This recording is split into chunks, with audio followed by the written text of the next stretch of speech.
আল্লাহ তাআলা খুশি হবেন, নবীজি খুশি হবেন এবং এক একটা সুন্নত আমল করার কারণে হাসরের দিন আল্লাহ তাআলা আমাদেরকে 100 শহীদের সওয়াব দিবেন। তাহলে আমাদের বসাটা কি সুন্নত মোতাবেক হয়েছে কিনা একটু দেখেন, আপনারা বিবেচনা করেন। এই যে ফাঁকা ফাঁকা রাইখা বসা, তারপরে অন্যভাবে বসা, এটা কি সুন্নত তরিকা মতো হয়েছে? না হয়ে থাকলে সুন্নত যে বাদ দিলাম এটা একটা অপরাধ। এই অপরাধ থেকে তওবা করলে বাস এই গজলটা বাস্তবায়ন হয়ে গেল।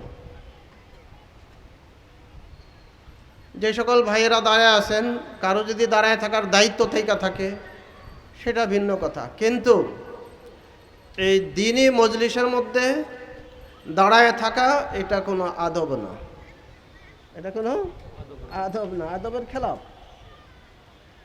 আদবের খেলাফ যদি হয় তাহলে এটার থেকে তো তওবা করতে হবে, তওবা করতে হবে না? আল্লাহ আমাদের সকলকে সব সময় খেয়াল করে করে তওবা করার তৌফিক দান করেন। একটা বিষয় এখন বললে আপনাদের কারো কারো মনে একটু আঘাত লাগবে, এই জন্য বলতে ভয় পাইতেছি। আমি ডাইরেক্ট বলবো না, একটা ঘটনা বলি। আপনারা জানেন যে আমাদের বাইতুল মোকাররম জাতীয় মসজিদের নতুন নিয়োগপ্রাপ্ত ইমাম, ওনার নাম কি জানেন আপনারা? কি নাম? মুফতি আল্লামা মুফতি আব্দুল মালিক সাহেব। উনি আলেমরা ওনাকে চিনে, ওনাকে মূল্যায়ন করতে পারে, গায়রে আলেম যারা তারা ওনার মর্যাদা শান বুঝবে না। ওনার লেখা কিতাব দেওবন্দে পড়ানো হয়, পাকিস্তানে পড়ানো হয়। উনি দেওবন্দে যে ক্লাস করেন, পড়ান, দেওবন্দে দর্শ দেন। উনি যখন যেদিন প্রথম জুমার নামাজে পড়াইতে আসলেন তখন অনেক মিডিয়ার লোকেরা উপস্থিত ছিল বাইতুল মোকাররমে। এরকম ভিডিও করার জন্য, ছবি তোলার জন্য মিডিয়ার লোকেরা উপস্থিত ছিল। আপনারা ওনার বয়ানটা শুনছেন সেদিন? কেউ শুনছেন? কি বলছেন উনি? মনে নাই কারো? উনি বলছেন যে ভাই, এখানে আসছি আমরা সওয়াব কামানোর জন্য, সওয়াবের কাজ করার জন্য, কেউ দয়া করে গুনাহের কাজ করবেন না। গুনাহের কাজ বলতে উনি বোঝাইছেন যে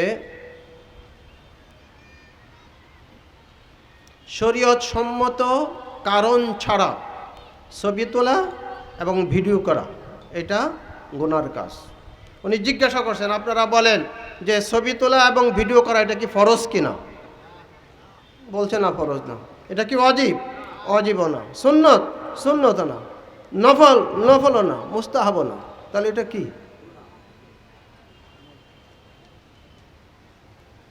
আমি ওনার কথাটাই বললাম। এখন আপনারা যদি মনে করেন যে মানবেন, মানতে পারেন। এটার মধ্যে আলেমদের কিছু আলেমদের দ্বিমত আছে, তবে বেশিরভাগ হক্কানি ওলামা একরাম অনর্থক ছবি তোলা, প্রাণীর ছবি, মানুষের ছবি তোলা বা ভিডিও করাটা এটা ওনারা পারমিশন দেন না। আচ্ছা, ঠিক আছে। যদি মনে করেন যে আবার এটা ওনাদের মনে হয় কারো কারো আবার পেশা, ওনারা বোধহয় আপলোড দেয়, কিছু ইনকাম করে, সেটা ভিন্ন কথা। তো যা হোক, আলেমদের কাজ হইল যেখানে যেটা প্রয়োজন এটা বইলা দেওয়া। গত জুমায় সময় ওনার খুতবা দিছে, শুনছেন না? ওনার খুতবাটা শুনছেন? বয়ান কি বলছে? বয়ানের মধ্যে উনি বলছেন যে এই কি বলে সংস্কার কমিটি, নারীদের সংস্কারের ব্যাপারে একটা প্রতিবেদন দিছে তারা। উনি বলছেন যে এই প্রতিবেদনটা কোরআন হাদিসের পরিপন্থী, কোরআন হাদিসের পরিপন্থী, এটা বাতিল করতে হবে, তা না হলে আল্লাহর দরবারে আমাদের সকলকে ধরা খাইতে হবে। তো যা হোক, আমরা সদা সর্বদা সব সময় খেয়াল রাখতে হবে যে কোনো অবস্থায় যেন আমাদের কোনো কাজে, কথায়, কর্মে, চলাফেরায়, উঠা বসায় আল্লাহ তাআলা যেন অসন্তুষ্ট না হয়ে যান।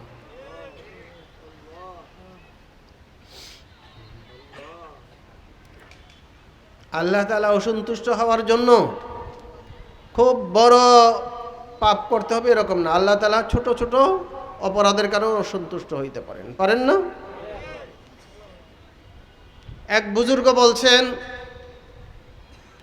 ওনার ঠান্ডা লেগেছিল। ওনাকে জিজ্ঞাসা করা হলো, আপনার ঠান্ডা লাগলো কিভাবে? উনি বললেন যে গত রাত্রে ঠান্ডা দুধ খেয়েছিলাম, সেই জন্য আমার ঠান্ডা লেগেছে। আছে না ঘটনা? আল্লাহ তাআলা কি করছেন? ওনাকে ধরে ফেলছেন। তুমি যে বললা দুধ খাওয়ার কারণে তোমার ঠান্ডা লেগেছে, দুধের কি ক্ষমতা আছে ঠান্ডা লাগানোর? ক্ষমতা আছে? আমরা অহরহ এগুলি বলি না? আল্লাহ পাক যদি ধরতে পারবেন না আমাদেরকে?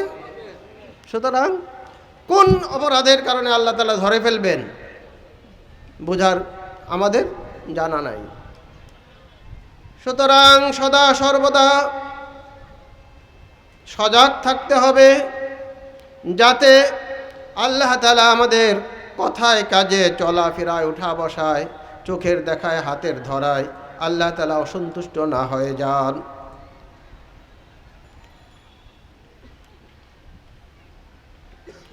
আমাদের সবচেয়ে বড় প্রাপ্য হল, সবচেয়ে বড় সফলতা হলো, সবচেয়ে বড় কামিয়াবি হলো আল্লাহকে পেয়ে যাওয়া। কাকে পাওয়া? আল্লাহকে পেয়ে যাওয়া। আরবিতে একটা কথা আছে, আল্লাহুল মাওলা ফালাহুল কুল। আল্লাহ তাআলা যার হয়ে গেলেন তার সারা বিশ্ব জাহান হয়ে গেল।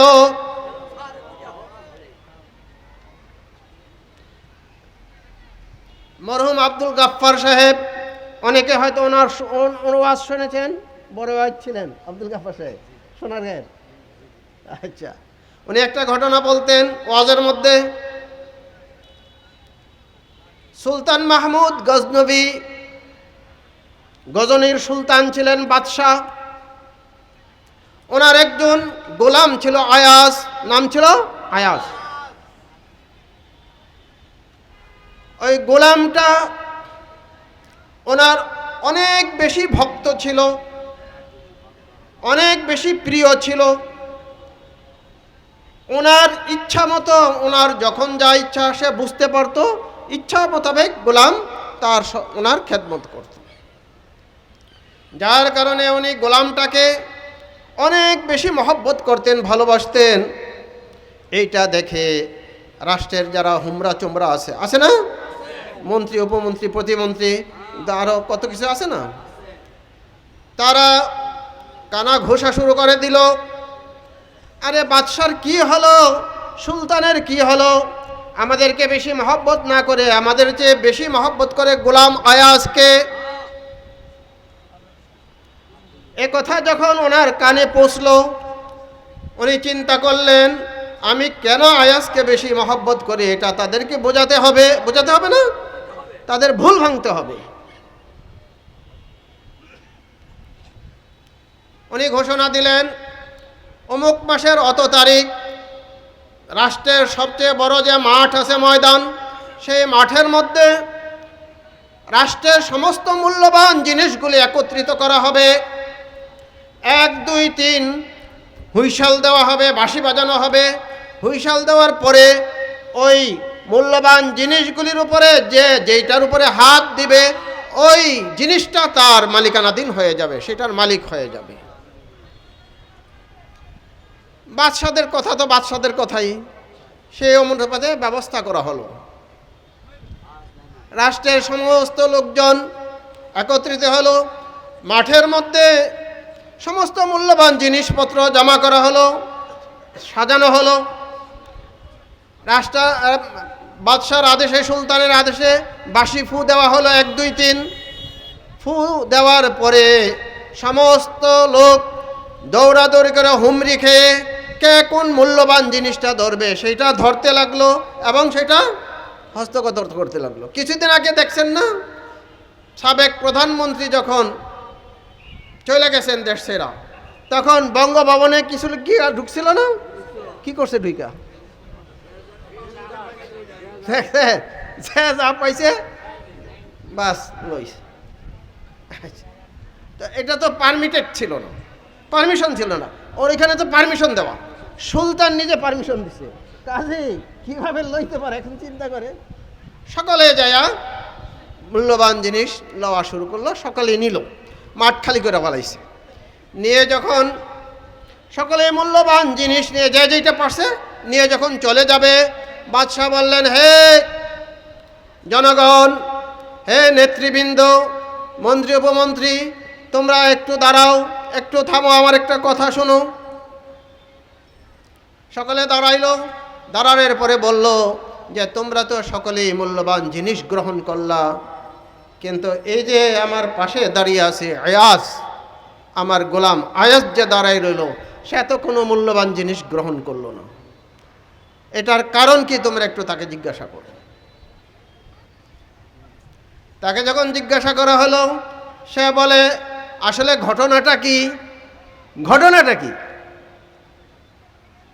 তারা জিজ্ঞাসা করা হলো, তুমি কি জানো না যে আজকে এই মাঠের মধ্যে মূল্যবান জিনিস যে যেটার মধ্যে হাত দিয়েছে সেটা তার হয়ে গেছে, এটাই বিধান ছিল, এটা ঘোষণা দেওয়া হয়েছিল, তুমি কেন হাত দিলা না?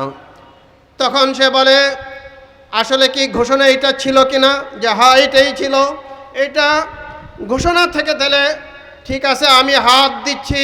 সে আস্তে করে যে বাদশার মাথার মধ্যে হাত দিয়ে বসে। কার মাথায়? বাদশাহ তো মাঠের মধ্যেই উপস্থিত। মাথার মধ্যে যখন হাত দিছে, এখন বাদশাহ কার? বাদশাহ এখন গোলামের হয়ে গেছে। তারপরে বলল, এই আমার রাষ্ট্রের জনগণ, নেতারা, এখন তোমরা বলো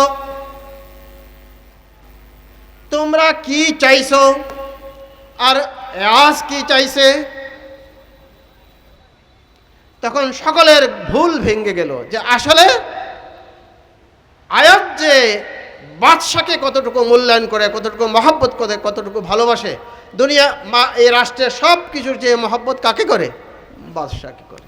এখন তাহলে বললেন যে আমি তোমাদেরকে পরীক্ষা করার জন্য এবং আয়াসকে আমি কেন বেশি মহব্বত করে এটা তোমাদেরকে বোঝানোর জন্য আমি এই ব্যবস্থা করেছিলাম।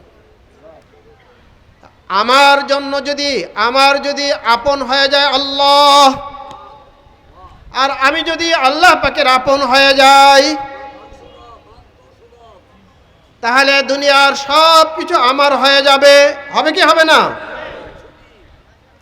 আমাদের নবীজি আল্লাহর ছিলেন, আল্লাহ তাআলা ওনার ছিলেন।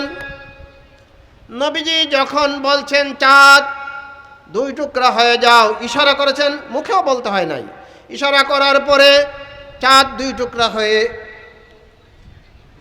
ওনার পকেটের মধ্যে 2 টুকরা হয়ে চলে আসছে এবং কাঁপতে ছিল, না জানি আদেশ পালন করতে কোনো বেয়াদবি হয়েছে কিনা। নবী অনেক সাহাবাদের জিন্দিগিতে দেখা যায় ওনারা মাখলুককে যখন যাকে যা বলছেন সেটাই পালন করছে। অনেকে ঘোড়ার পিঠে চড়ে সফর করেছে, শোনেন না আপনারা? অনেকে এরকম ঘটনা, সমুদ্রের উপর দিয়ে ঘোড়া চালায় গেছে, সেনাবাহিনী চলে গেছে, সমুদ্র তাদেরকে স্পর্শ করে নাই। আগুন লাগছে জঙ্গলের মধ্যে, এই যে এখন আগুন লাগছে না, ইসরায়েলের মধ্যে বলে আগুন লাগছে, কিছুদিন আগে আমেরিকাতে লাগছিল, একবারে আগুন লাগছে। তখন এক সাহাবাকে বলছেন যে যাও আগুনটা তাড়াইয়া দিয়ে আসো। ওই সাহাবা ওই জঙ্গলের পাশে যাইয়া আগুনকে হাত দিয়া থাপড়াইতেছে আর বলতেছে আগুন ভিতরে, তুমি এখান থেকে দূরে সরে যাও, তুমি এখান থেকে, আগুন চলে গেছে। হযরত ওমর রাদিয়াল্লাহু তাআলা আনহু আগে কি ছিল সিস্টেম ছিল, নীল নদ শুকায় যাইত, শুকায় গেলে ওটার মধ্যে একটা যুবতী মেয়েকে আয়না বলি দিতে হইতো। বলি বুঝেন তো? দেখছেন বলি দেওয়া? পাঠা বলি দেয়, দেখছেন না? এরকম বলি দিত। আচ্ছা, হযরত ওমরের রাজত্বের সময় যখন নীলনদ শুকায় গেছে, ওই এলাকার যে গভর্নর উনি বললেন যে এখানে তো সিস্টেম এরকম আছে, তাহলে এখন কি করা, নদীতে পানি দিবে না যদি এখানে মানুষ বলি না দেওয়া হয়। তখন হযরত ওমর রাদিয়াল্লাহু তাআলা চিঠি লিখলেন, কার কাছে? নদীর কাছে। আমাদের প্রধান উপদেষ্টা চিঠি লিখছিল কার কাছে? কয়দিন আগে ট্রাম্পের কাছে চিঠি লিখছে না? ওই যে কি বাড়ায় দেওয়ার পরে এটা কমানোর জন্য, শুল্ক স্থগিত করার জন্য 3 মাস চিঠিতে দিছে বাংলাদেশের প্রধান উপদেষ্টা, কিন্তু সারা বিশ্বের জন্য এটা সুবিধা হয়ে গেছে। হযরত ওমর রাদিয়াল্লাহু তাআলা চিঠি লিখলেন, হে নীলনদ, আমি আল্লাহর বান্দা,